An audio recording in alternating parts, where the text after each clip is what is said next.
Hi friends, welcome back to my YouTube channel. Happy new year to all. കുറച്ച് ലേറ്റായി പോയി video upload ചെയ്യാനായിട്ട്. ഇച്ചിരി മടിയുള്ള കൂട്ടത്തിലാണ്, അതുകൊണ്ട് എഡിറ്റ് ചെയ്ത് വന്നപ്പോൾ കുറച്ച് താമസിച്ചു പോയി. അപ്പോൾ ഈ വർഷത്തെ എൻ്റെ ഹാപ്പി ന്യൂ ഇയർ എന്ന് പറയുന്നത് ഖത്തറിലായിരുന്നു. നാട്ടിലല്ലാതെ ഞാൻ വേറൊരു സ്ഥലത്ത് പോയിട്ട് ആദ്യമായിട്ടാണ് ഇങ്ങനെ ഒരു ന്യൂ ഇയർ ആഘോഷിക്കുന്നത്. എൻ്റെ ലൈഫിൽ ഇത്രയും ഗ്രാൻഡായിട്ടുള്ളൊരു ന്യൂ ഇയർ ഉണ്ടായിട്ടില്ല.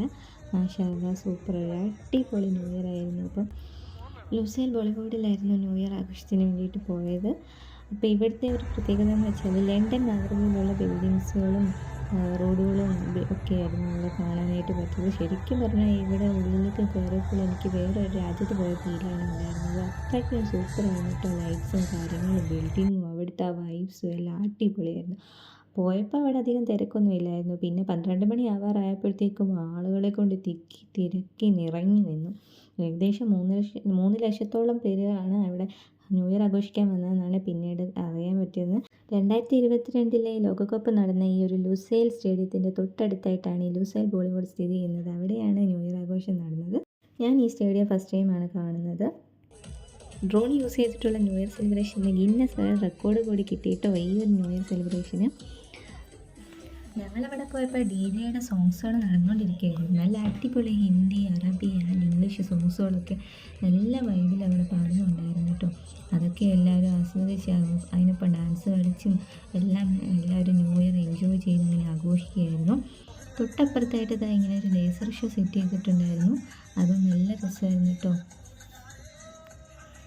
എല്ലാവരും ശരിക്കും പറഞ്ഞാൽ നല്ലൊരു എൻജോയ്മെൻറ്റ് മൂഡിലായിരുന്നു. എങ്കിലും എല്ലാം വാച്ച് ചെയ്യുന്നതിന് വേണ്ടി കുതിരപ്പുറത്ത് ഇങ്ങനെ പോലീസുകാർ അവിടെ മുഴുവൻ വട്ടം ചുറ്റി നടക്കുന്നുണ്ടായിരുന്നു കേട്ടോ. അപ്പോൾ ഒരു ഏരിയയിൽ ഇങ്ങനെ കൊച്ചു കുട്ടികളെല്ലാം കൂടി നന്നായിട്ട് ഡാൻസ് ചെയ്യുന്നുണ്ടായിരുന്നു. അപ്പോൾ എല്ലാവരും അത് നോക്കി നിന്ന് നല്ലതായിട്ട് കൈയടിച്ച് അവരെ പ്രോത്സാഹിപ്പിക്കുന്നുണ്ടായിരുന്നു.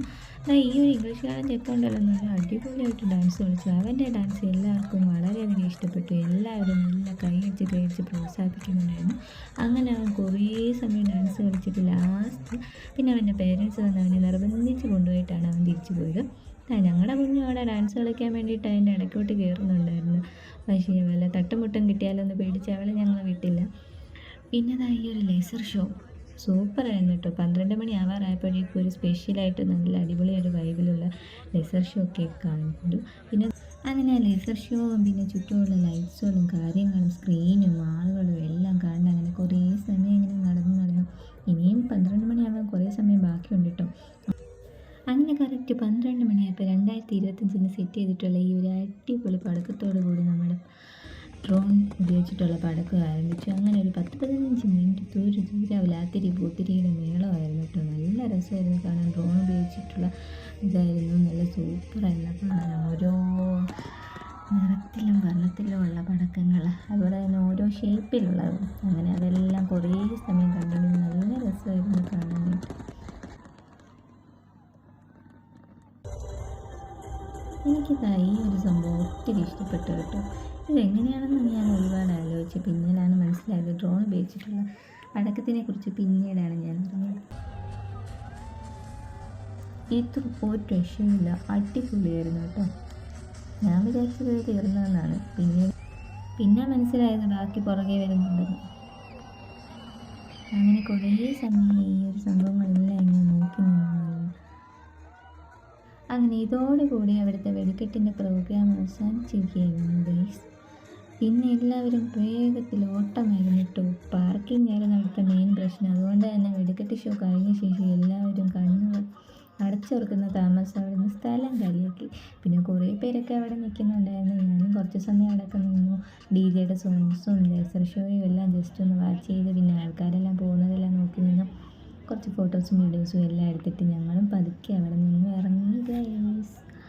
അപ്പം ഇവിടെ പപ്പ ജോൺ ആൻഡ് മാക്ഡൊണാൾഡിനൊക്കെ ഫുഡ് കഴിക്കുന്ന ഏരിയ ഉണ്ടായിരുന്നു കേട്ടോ. അവിടെ നിന്ന് കയറാൻ നോക്കി ഒരു രക്ഷയില്ല ഗൈസ്. അവിടെ ഫുള്ള് തിരക്കായിരുന്നു. തിരിയാൻ സ്ഥലമില്ല. ക്യൂ എന്ന് പറഞ്ഞാൽ ബിവറേജിൽ പോലും ഇല്ല ഇത്രയും ക്യൂ. അത്രയ്ക്ക് ആൾക്കാരായിരുന്നു. അതുകൊണ്ട് പിന്നെ ഫുഡ് വാങ്ങാനുള്ള ശ്രമം നമ്മൾ ഉപേക്ഷിച്ചിട്ട് അവിടെ നിന്നും ഇറങ്ങുകയാണ് ഗൈസ്. അങ്ങനെ ഞങ്ങൾ ന്യൂ ഇയർ എല്ലാം ആഘോഷിച്ച് നേരെ വീട്ടിലേക്ക്. മാഷാ അല്ലാഹ്, എല്ലാം സൂപ്പറായിരുന്നു കേട്ടോ. അപ്പോൾ എല്ലാ ഫ്രണ്ട്സിനും ഹാപ്പി ന്യൂ ഇയർ. വീഡിയോ ഇഷ്ടപ്പെട്ടാൽ ലൈക്ക് ചെയ്യുക, സബ്സ്ക്രൈബ് ചെയ്യുക. Thank you.